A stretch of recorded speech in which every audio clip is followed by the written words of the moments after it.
We have Dr. Hetal Gaur enjoying an evening at NYIFF. How did you enjoy the film?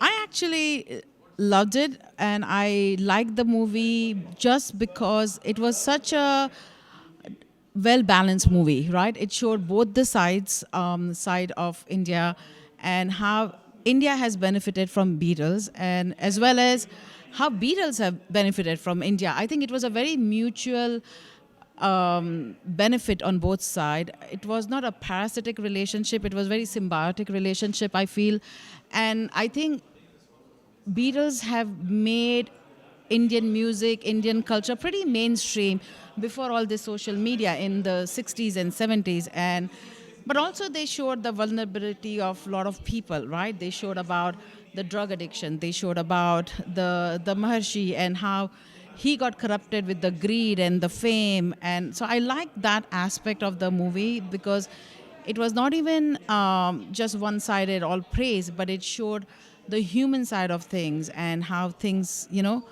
a very realistic way. So I really love that. Thank you so much for talking to us. Take care.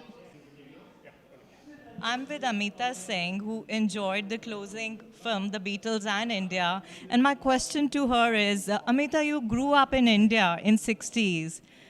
How was your love affair with Beatles? I not only sang what little I do sing or don't sing, I danced more than I sang to Beatles. Remember, I was in a convent school with the nuns. So we had those little 45s and LPs that every Saturday night we learned to do all the songs, the jive and whatever it was. We were on top of it. Love the Beatles, love music. And by the way, the film festival is amazing for those who like films of this sort, the art films, the human films. I think it's an amazing place to be introduced to different genres and different processes and thought. It makes you think, other than the mainstream cinema of love stories or whatever they are, nothing wrong with it. But movies like this touch you and give you a little bit of a thought as to what's going on and what's out there in the real world. Amazing. If not this year, obviously it's over today. The closing ceremony and the award ceremony was lovely. But do next year support it and join it. You'll be happy you did. Well, had the idea in the late 80s to do it. And when we were working with George Harrison's film company called Handmade Films. But I never got around to kind of approaching him, although I did. He was at an after party at one of the films.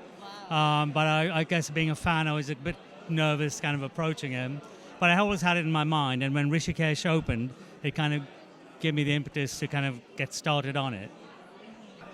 Well, I hope they see it, finally. They're busy people still, the two surviving Beatles, amazingly active. But I hope they see it. And now that it's streaming across the US and across UK, the DVD is available. So hopefully, they will see it.